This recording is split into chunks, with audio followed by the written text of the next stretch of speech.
Hello everyone and welcome back to Don's TV after a 1-1 draw with Forest Green Rovers what was, again, all the weather. We had thunder, lightning, seriously heavy rain and a couple of goals. So I think a lot of people are left feeling flat, which is incredible when you think we've just drawn 1-1 against a team that were relegated obviously from the division above last year. I'm joined to my left by Rob Boyce and my right by Stuart Deakins, and we're going to try and run the rule over what we've just seen. So, anything that really stands out for you guys? We want to hear from Johnny first.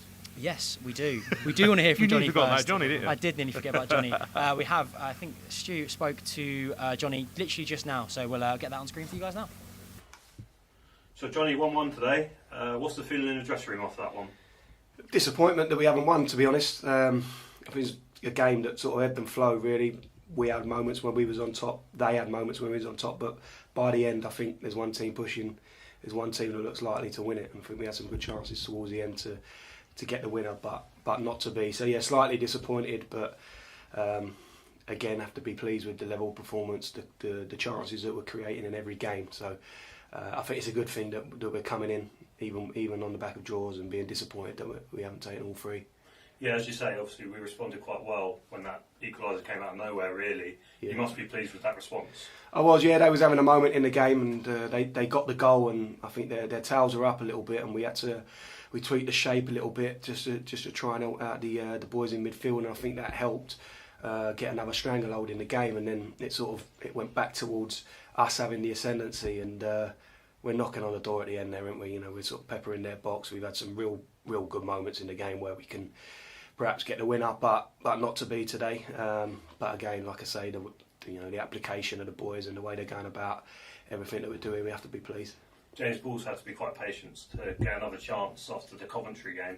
How pleased were you with his impact, hopefully getting the goal? Yeah, delighted for Bally. Like you say, he's had to be patient, and he's watching, but he's been brilliant from the sides, and he's been brilliant when he's been called upon from the bench, and he was ready to come on get straight into the action with a goal. Fantastic for him, but it's all round performance. You know, the way he sort of patrolled the midfield and broke their play up, especially sort of out of possession. What he done for the team was excellent. Yeah, and he replaced Jake Reeves. What's the latest on him? Yeah, Reeves, he was just feeling his hamstring in the first half there. Disappointing, I think. Again, it affected the game. You know, losing Reeves in the first half, we had to take Armani off at half time. So, you know, we've had to make enforced changes there that you know, perhaps on another day, different outcome, because those guys have been doing so well. But you know, that's not to put a detriment. Bally came on, done well. Pele came on when he came into the game. So pleased for them too as well. But obviously disappointed that those guys felt knocks. And then overall, it's still positive. We're unbeaten heading into the Chelsea game. How are you feeling ahead of that now? Yeah, hugely positive. I just said to the lads there, it's a great first month of the season. You know, I think if you'd have said end of August we were unbeaten, well, I think we're 4th or 5th in the league, right? You know, right in and amongst it, and obviously a great game for us to look forward to on Wednesday night. But you know, I just said to the boys there, it's not a day out. You know, we're not patting ourselves on the back. Brilliant, we got Chelsea, and we're just going to go and you know, use it, and enjoy it, the experience. We want to go there and have a proper game with them. Give them a game, hopefully cause an upset, you know, knowing that we're up against it, and if they show up and they play, I don't know who they're going to play obviously, but if they show up and they're on their level, it's going to be tough for us. But if they're below it, I know my boys will be fighting, and they'll be right up for it for sure. We look forward to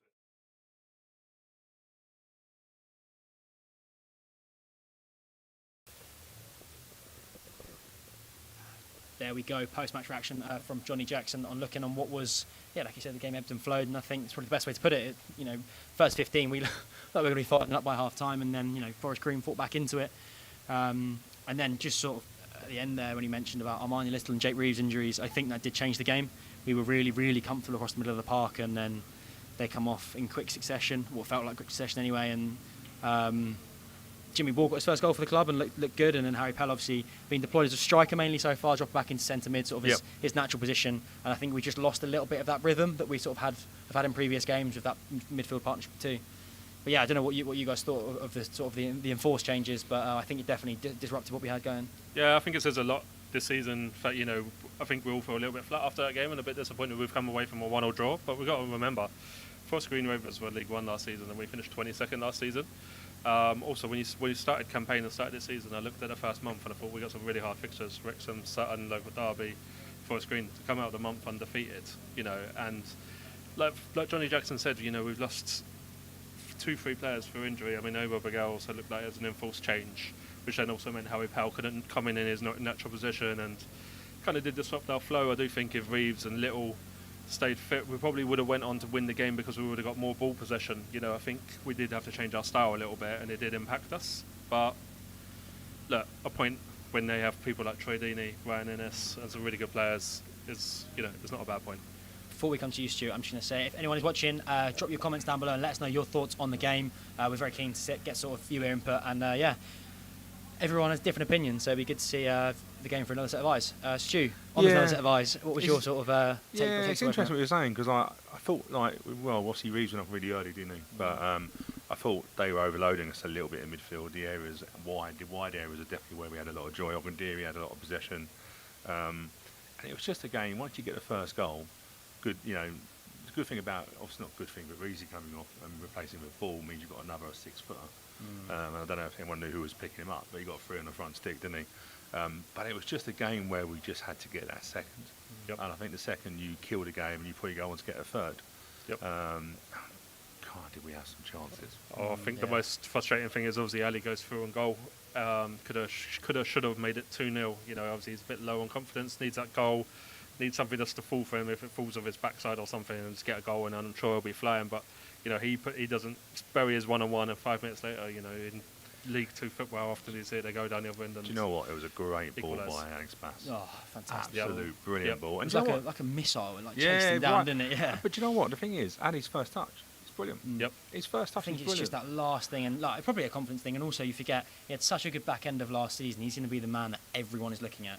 They're going to change the tactics, and he probably, he's going to take a couple of games to adjust. I mean, you never know. He might come up Wednesday, score hat-trick against Chelsea. So I won't be too mad about that. Performance levels are good. Yeah, absolutely. Comment there from Adam Hillman. A bit disappointed with the substitutions. Didn't really change the game like theirs did, but probably a fair result overall. I have to agree. I think their subs definitely changed the game. More than ours did. I just think it's one of those games where things don't fall for you. You pick up 3 injuries in the game, or what looked like 3 injuries, and it's just one of those days. As unfortunate as it is, we look strong, and don't forget, like you said, they're relegated from League One. They've come down. They've got a decent set of squad. That number 8 that looked quite good, McCann. I think he's on loan or permanent from Rangers. You've got one of the top 2 teams in Scotland sending a player down to League 2. He's going to be, all right. So I think all things considered, a 1-1 draw is definitely not the end of the world. I think also as well that obviously Adam's a bit disappointed with the subs, so you've got to remember that they were enforced. I think if everyone was fit, you would have seen Pell come on for Bugel, Davison come on for Ali. But obviously JJ's had to shuffle the pack and change his plans to what he would normally do. It ended up for Davison and playing on the wing till he ended up coming into the number 10 position, for the last 15 minutes. So we had to shuffle the pack, and it probably just didn't work as it has other games. But just going to say, what a shift from Omar Bagel, by the way. Yep. He's phenomenal, isn't he? He looked shattered when he came on, but it was weird in a way because I thought he'd done so much good work. But I think we're going to a stage where we sort of say, look, go and run your heart out for 65, 70 minutes, and then change it. But he wasn't giving them a moment of break. Worked his proverbials off, and rightly got a standing ovation when he. He's been phenomenal. I think he's just that focal point that I think we've missed for maybe a couple of seasons. Since really Tom Elliott probably. We were mentioning earlier, sort of that team, and I think we've managed to find our Tom Elliott as part of that sort of strike force. That will hopefully, fingers crossed, take us up into League One. Well, I was going to say Paul Kalambai talked about him on the pre-match show, and what a handful he was in the first half when we played Sutton, and JJ. So you missed it, Stu, but JJ had to go at Paul Kalambai at half time, and then Kalambai ended up in a bit of a scuffle with him, and he said it was a good laugh because when he joined at the training ground, they had to hug it out because there was a bit of tension, shall I say, from one of the matches. So I suppose that happens, though, doesn't it? It does. He must be a nightmare to defend against. If anyone's listened to the official podcast this week, Tilly mentioned, he's scary. I don't know if I take that as a compliment. Aaron put it on when you got someone with a bandage on their on their hand, you always know they're a bit of trouble, don't you? Do you know what I mean? It looks Obviously, like- I don't know how he got it, of course. I don't want to plug it just because it's Nick Draper, but he looks like a WWE wrestler with that bandage, doesn't he? You know, so Just quick with the subs, I don't know if you noticed Darnell Johnson come on for them. Yes. Yep. He's grown, Yeah, and yeah. he was massive when. yeah. He's a size. I know. I looked at the size of him and thought that vegan diet's working. You know, so he was a big boy. We love a vegan diet. Shall we jump into some results around the grounds? And we'll get that graphic up on screen now. There we go. The biggest one there for me is Gillingham losing 3-0 to Colchester. Yeah, shock result, I think. You know, Gillingham had comfortably gone 1-0 for the start of the season and now to pick to drop points and Yep. against Colchester, who obviously, I unfortunately couldn't make the Colchester away game, but by what I heard, they weren't fantastic. And I did think Gillingham would sort of ease through that one. Yeah, Notts County back on form. Newport, we go to next week. Yeah. I think the one which really surprised me is I know a lot of them tipped them to be relegation favourites, Crawley Town, because they've had wholesale sales in the summer, and obviously they just recently lost out Dom Telford, but they've actually started the season well. Yeah, I agree. And you know, so I was reading some of the fans' comments saying that Dom Telford maybe didn't fit their style or play, but to now go away to Swindon, I don't know. You know, like I said, there might have been a red card or something, or when he just got off the result, but to lose 6-0. Swindon have scored goals this season as well. Obviously had the 5-5 with Wrexham. Yeah, you're right. Actually, So 11 that's goals. 11 goals in 2 Wow. weeks. Yeah. If you got I a think season, there's if you a got a couple- season ticket for Swindon, well, you got an away season ticket as well. I just thought that. If you bought a ticket for Swindon this You're year, an avid Swindon fan, yeah. let's just get it right. Mansfield beating Stockport. I think Mansfield 2 up, Stockport equalised, but they've had a tough start. Stockport. I mean, they've only won one win from the start of the season. So Obviously when of they course put we're the looking playoffs at last year. of course we're looking at the top half this year rather than the bottom half. It's nice, isn't it? I mean, we did start last season looking at the top half, and then very slowly we're looking over our shoulder. But Well, we're it's not nice. we're not going to talk about that. No, absolutely not. It's not happening this year. But you We're know what, only looking at- Jim hadn't conceded a goal a day for 4 No. games.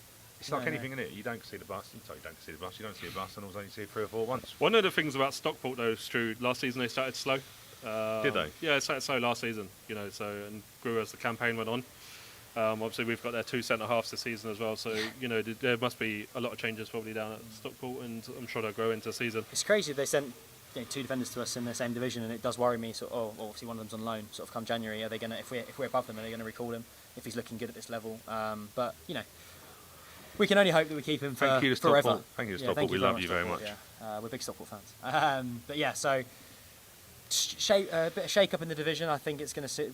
Early doors. You know, you get a couple Yep. of wins and you're sat at the top of the table. So I think we're going to start to see maybe true reflections of teams popping up and things like that as sort of results carry on and get more games in. But yeah, I just think sort of my main takeaways from today were how good Omar Bujua was. James Tilley looked fantastic yet again, and Isaac Ogundere, I think he played very well. He had one sort of mistake. I think when there's like a back pass or something, there's a bit of miscommunication. But apart from that, he didn't really put a foot wrong. Looked good going forward and looked good defensively. Yeah, he won man of the match today. Yeah, deservedly so. Yeah, really impressed. Got up and down that right hand side all game. Worked really hard. But to be honest with you, everyone put in a shift. Like Stu said, Bagel, when he came off, he looked knackered. Everyone gave 100%, or more than that today. Everyone's. It was just that second goal, wasn't it? We just couldn't get that second. No. And I'm quite disappointed, to be truthful. And you shouldn't be. Strange, isn't it? We're unbeaten. Yeah, we're unbeaten. Incredible. To be fair, I think we looked solid at the back. Yep. Even though Forest Green, I think their 2 forwards that he started with were decent. Yep. And I didn't realise Troy Dean had come on, to be truthful. I did not. I didn't. They got, I wasn't really worrying about too much them going Matty forward. Stevens, They got Matty Taylor, isn't it? And Matty Stevens, yeah. Oh, and Stevens. Taylor yeah. 2 Matties up front. Yeah, so both good forwards, and Troy Beanie coming off the bench. Like that is a strong strike force. And to be honest with you, I mean, there was a save which Bass had to make in the first half. There's one he made that was like here and just Point one blank. Yeah, point blank save. I mean, it was fortunate it was at him, of course. And the goal we conceded, I feel like it looks a little bit poor in terms of it looked a little bit offside. I have to see it back, obviously. Yeah, It's very tight. We saw yeah. it back. It's very tight. Yeah. It's one of those you wouldn't mind getting a home decision. Yeah. But look, It's times like that where I'm in favour of VAR, and normally I'm not a big lover of VAR, but bring it to League 2 football decisions Yeah. like that. But you know what? I come away thinking, 2 goals we conceded in 5 games, and both goals are disappointing to concede. They're not I'd rather great. concede 2 rubbish ones than like 4. But we look solid. And like I say, I think Forest Green have had a tough start, but I saw enough about Forest Green to see they do well, and they won't be a bottom half team from what I see there. No. And then, yeah, I think as well, I think there was probably a tentativeness for players that have got any sort of injury ahead of Wednesday. It's going to be a big game, and we kind of want our strongest 11 out. So I think there might have been a thought about that, sort of maybe some preservation. And look, I'm not mad about that. It's a big game. You know, we can potentially. I'm not saying. I would say we win, but I'm not saying it's a guaranteed win. But you know, if you can sneak results there, you can get some serious cash flow. So who knows? It's all 90 minutes, isn't it? I think it's interesting with Jake Reeves going off. I think obviously Jake Reeves knows his body. He has had injury problems before, hasn't he? He had a lot of games for Stevenage. One thing I did note is that when he come off, he stayed on the bench. Or not the bench. Yeah, he didn't go straight down to the medical room sort of thing. It's the posh seats in it, basically. But what I noticed he did do is that when at the end of the first half, he went out to the touchline and put an arm around Omar Bugel, was chatting.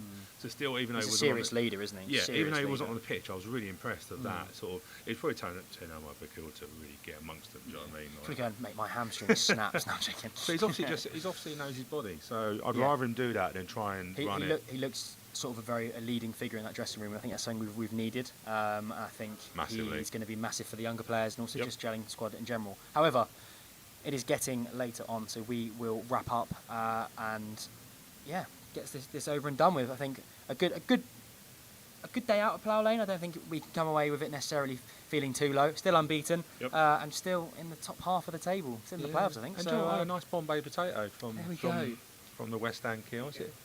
It was lovely. We did do a veggie pie. I heard that my pie had done some decent pies today. But it's steak and ale.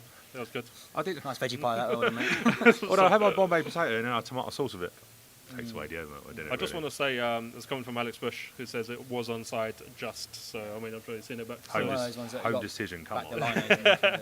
So you get rid of VAR, don't need it after all. Home side. I was going to say something else then, we're on the club channel, but let's not go there. Anyways, we head to Chelsea in midweek, where we take on some Carabao Cup action, and then we are away to Newport County on Saturday, off to Wales, and then I believe we're back at Plough Lane. Stevenage for the trophy. And the Tuesday for the Stevenage. There we go. Busy schedule for the Dons, and we will see you next against Stevenage.